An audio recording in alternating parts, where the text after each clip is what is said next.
बोलो यीशु मसीह की जय। प्रभु यीशु मसीह आप लोगों को ब्लेस करे और आप आशीष को पाएं प्रभु यीशु मसीह के नाम से।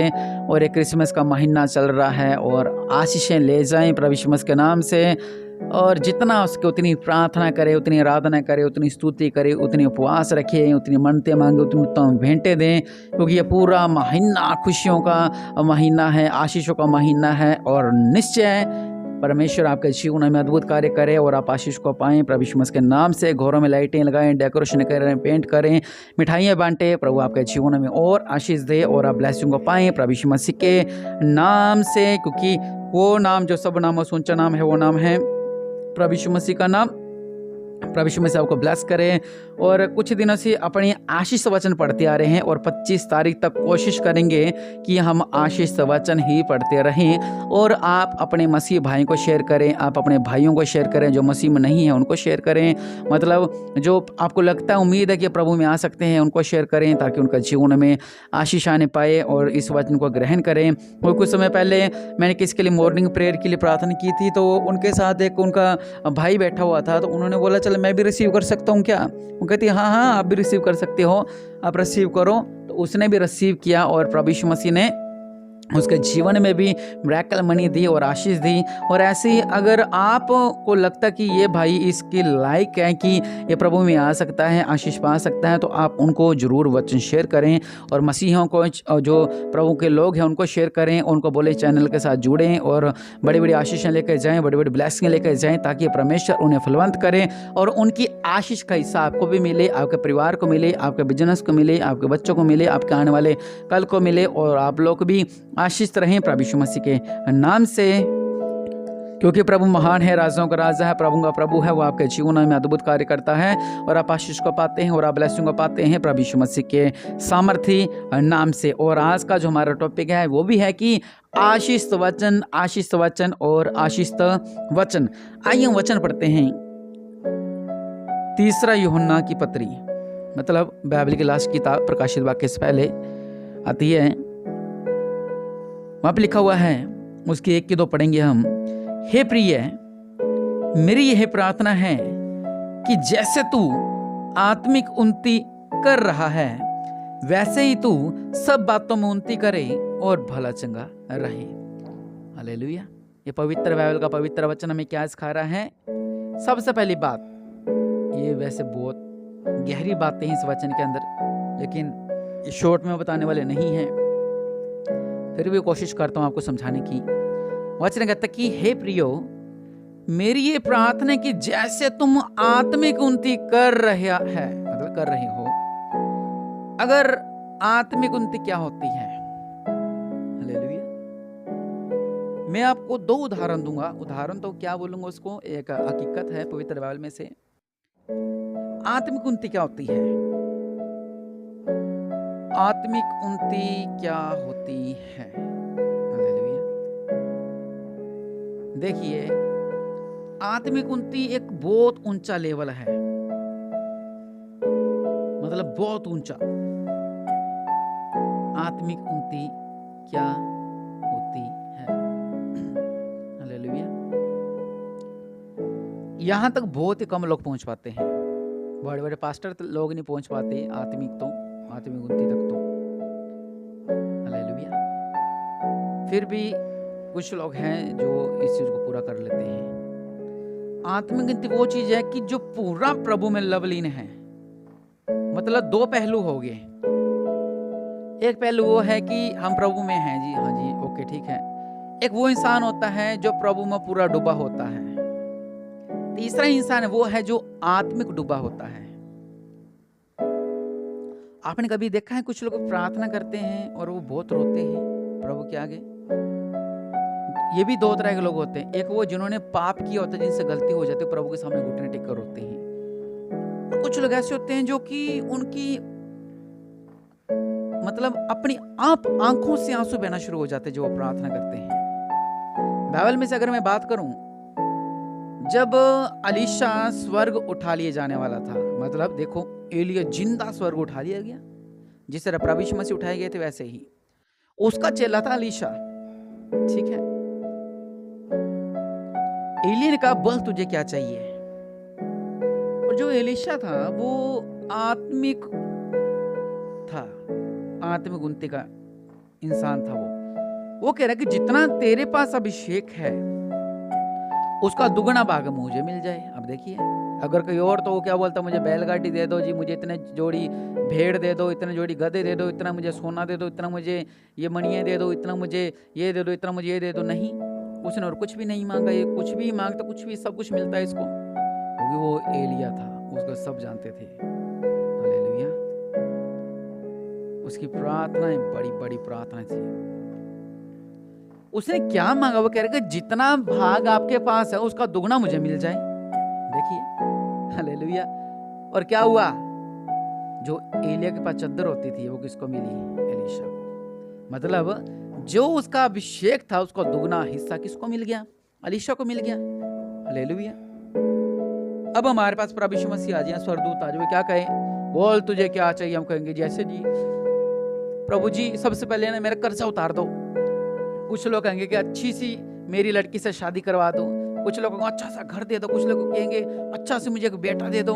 कुछ लोग कहेंगे अच्छी से मुझे गाड़ी दे दो प्रभु जी। फिर आप आत्मिक नहीं है। अगर आप आत्मिक हैं तो आप क्या मांगोगे? प्रभु जी मुझे प्रभु से बात करनी है, मतलब प्रभु मुझसे आके बात करें, मैं ये चाहता हूँ। ये आत्मिक बातें हैं। जिसने प्रभु को पहन लिया वो सब आशीष उसके पीछे पीछे आ जाएंगी। हालेलुया। दूसरी बात क्या होती है? जब एलीशा जो राजा था वहां पर, उसको मारने के लिए लोग हाथ लगाते थे, और एलीशा ये बता देता था कि राजा आज बाहर मत जाना, आ तेरे साथ ये होने वाला, आ तेरे साथ ये होने वाला है। तो जब वो राजे पर हमला होने से पहले राजा उन लोगों को पकड़ लेता था, और जो दुश्मन थे वो क्या कहते थे कि ऐसा क्या चीज है कि उनके पास जो हम बातें कमरे में करते हैं उन तक बातें पहुंच जाती हैं। ऐसा कौन मुखबर है, मेरे सामने लाओ। किसी ने बोला कि वहां पर एक एलीशा नाम का व्यक्ति रहता है, वो भविष्यवक्ता है। अगर तो अपनी बंद कोठरी में भी बात करेगा तो वो उस बात को सुन लेता है और वो बातें राजे को बता देता है। उन्होंने कहा तो बहुत अच्छी बात है, ऐसा कर कि चल अपने क्या करते हैं, उसको पकड़ के लेके आते हैं। इन्होंने क्या किया, रातों रात पूरे एरिया को भर लिया। जब उसका जो चेला था गेजी, वो जब सुबह उठा तो उसने क्या देखा, भोर के समय, मतलब कि 4 बजे 5 बजे 4 बजे वो जब उठा तो 3-4 बजे, तो वो कहता कि ये उसने देखा, वो डर गया, वो चिल्लाने लगा, हे स्वामी हे स्वामी। एलीशा ने देखा ये क्या है, उसने उस नगर को चारों तरफ से घेर लिया दुश्मनों ने। अब बात दो है यहाँ पर भी कि जो उसका चेला था वो आत्म की नेता था प्रभु में, और चमत्कार देखता था आप लोगों की तरह प्रभु में था, और आप लोगों की तरह वो चमत्कार देखता था। लेकिन उसने क्या किया, उसने इतने सारे रथों को देखकर और इतनी सारी संकटों को देखकर, इतने सारे सेना को देखकर वो डर गया, वो घबरा गया, और क्या करा, हे स्वामी हम तो मरे, हे स्वामी हम तो मरे, हे स्वामी हम तो मरे। ये भूल गया कि एलीशा वो है जिसके पास एलिया का मस्सा है, और एलिया का मस्सा प्रभु ने किया था। वहां पर क्या होता है, वहां पर एक शब्द लिखा है, एक लाइन लिखी हुई है कि हे प्रभु इसकी आत्मिक आंखें खोल दे कि ये भी देख सके। हालेलुया। और उसने जब अपनी आत्मिक आंखों से देखा, वहां पर क्या देखा, उस नगर को चारों तरफ से दुश्मनों ने घेरा हुआ था। ये वो अपनी आंखों से देख रहा था, जो उसका चेला था अपनी आंखों से देख रहा था कि अब हम मरेंगे, अब हमें मार देंगे, अब हमें काट देंगे। हालेलुया। लेकिन जब उसने ये बात कही कि इसकी आंखें खोल दो, उसने क्या देखा कि जितना उनको घेरा बना के दुश्मनों ने घेरा बना रखा था, उससे ज्यादा स्वर्गदूत अग्नि में घोड़ों और रथों से उनको घेर रखा था। हालेलुया। देखिए कितना अद्भुत चमत्कार है प्रभु का। ये होता आत्मिक आंखें।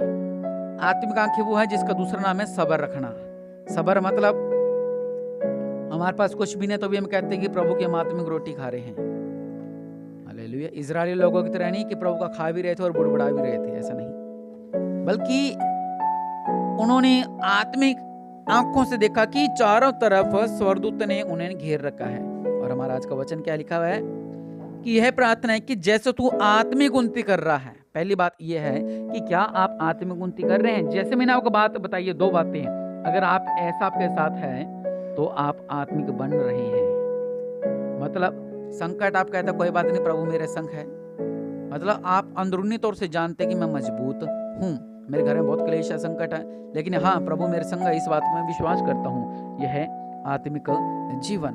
दूसरी बात, वैसे ही तू सब बातों में उन्नति करे और भला चंगा रहे। सब बातें कौन कौन सी हैं? हालेलुया। सब बातों में उन्नति करे। अब ये कहें कि जी मेरे ऐसे जी मेरे हाथ के नाखून बढ़ते रहे, मैं इसमें उन्नति करता रहूं, ऐसे, या मेरे सिर के बाल बढ़ते रहे, मैं इसमें उन्नति करता रहूं, ऐसे, या मेरे हाइट बढ़ती रहे, मैं इसमें उन्नति करता रहूं, नहीं। वचन क्या कह रहा है कि जैसे तू आत्मिक उन्नति में बढ़ रहा है, वैसे तू क्या कर रहा है? हालेलुया। वैसे ही तू सब बातों में उन्नति करे और भला चंगा रहे। सब बातों में उन्नति मतलब अगर आपके पास संतान नहीं है, आप प्रभु से आशीष मांगे कि प्रभु मुझे संतान से ब्लेस करो, प्रभु करेंगे। अगर आपका बिजनेस नहीं चल रहा, आप प्रार्थना करें प्रभु जी मेरे बिजनेस चलने लगे, तो प्रभु आपको बिजनेस को चलाएंगे। अगर आप अच्छा रिजल्ट चाहते हैं, आप गवर्नमेंट जॉब चाहते हैं, आप कुछ भी चाहते हैं, आप कार चाहते हैं, बाइक चाहते हैं, घर चाहते हैं, घर की जमीन चाहते हैं, घर में कब्जा चाहते हैं, कुछ कब्जा वो नहीं, दूसरा नहीं, कब्जा मतलब अगर आपका घर किसी ने छीन लिया है तो आपको मिले। हालेलुया। सब बातों में उन्नति करता रहे और तू भला चंगा भी रहे। ये भी लिखा है कि तुझे तेरे पे कोई दुख ना आए, तेरे पे कोई संकट ना आए, तेरे पे कोई बीमारी ना आए, तेरे पे कष्ट ना आए, तेरे पे रोग ना आए। हालेलुया। ये भी लिखा हुआ है। इसलिए प्रभु के लोगों इन वचनों की गहराई में जाएं ताकि प्रभु आपको ब्लेस करे। जैसे मुझे लगता है कि जो इस प्रार्थना को सुन रहे हैं बहुत कम लोग ऐसे जो आत्मिक उन्नति में बढ़ रहे हैं, लेकिन मैं ये प्रार्थना करता हूँ जो मेरी प्रार्थना को सुनता है प्रभु उसको आत्मिक उन्नति में और आगे बढ़ाए, ताकि जब संकट आए बोझ आए वो इन बातों को समझ सके कि मेरे पीछे युवा परमेश्वर खड़े हैं, मुझे डरने की जरूरत नहीं है, मेरे संग प्रभु हैं और प्रभु आपको ब्लेस करेंगे। अपनी आंखों को बंद करें, आइए प्रार्थना करते हैं। दया करने वाले परमेश्वर प्रभु जी, इस सुंदर वचन के लिए आपको धन्यवाद देते हैं मेरे पिता। आपने कहा आत्मिक उन्नति में बढ़ता जा मेरे पिता परमेश्वर प्रभु जी, इसलिए आपको धन्यवाद देता हूँ मेरे पिता। और आपने कहा मेरे पिता परमेश्वर प्रभु जी, जिस तरह तो आत्मिक उन्नति में बढ़ रहा है वैसे हर एक कार्य में बढ़ता रहे मेरे पिता। आप इन कार्यों को जानते हैं मेरे पिता, क्योंकि आपने इन्हें बनाया है मेरे पिता। आप इनका कार्यों को जानते हैं मेरे पिता परमेश्वर प्रभु। अनुग्रहकारी मेरे पिता परमेश्वर, सर्वशक्तिमान दयालु अनुग्रहकारी मेरे पिता परमेश्वर प्रभु जी, इन लोगों पर दया करो, इन लोगों पर अनुग्रह करो मेरे पिता। राजाओं का राजा प्रभु का प्रभु, सर्वशक्तिमान दयालु मेरे पिता परमेश्वर प्रभु जी, आप महान हैं, आप सर्वशक्तिमान हैं, आप दयालु हैं मेरे पिता। इन लोगों पे दया करो, इन लोगों पर अनुग्रह करो मेरे पिता परमेश्वर प्रभु जी। महान हैं, सर्वशक्तिमान दयालु मेरे पिता परमेश्वर प्रभु जी। इनके बंधन तोड़ दिए जाए मेरे पिता, और आशीष को पाई मेरे पिता, ये ब्लेसिंग को पाई मेरे पिता परमेश्वर प्रभु। और रबस्सा लखा रवनामा, दया करने वाले परमेश्वर प्रभु जी, आप सर्वशक्तिमान हैं, आप दयालु हैं मेरे पिता परमेश्वर प्रभु जी। हम आपको धन्यवाद देते हैं मेरे पिता परमेश्वर प्रभु जी। मैं बाकी भी कार्य में उन्नति में बढ़ता जाऊँ मेरे पिता, बाकी कार्य की उन्नति में बढ़ता जाऊँ मेरे पिता, बाकी कार्य की उन्नति में बढ़ते जाऊँ मेरे पिता परमेश्वर प्रभु जी। और मैं आशीषित रहूँ और मैं ब्लेस्ड रहूँ प्रभु यीशु मसीह के नाम से। आपका अनुग्रह मुझ पर रहे और मैं आशीषित रहूं प्रभु यीशु मसीह के नाम से। आमीन, आमीन और आमीन।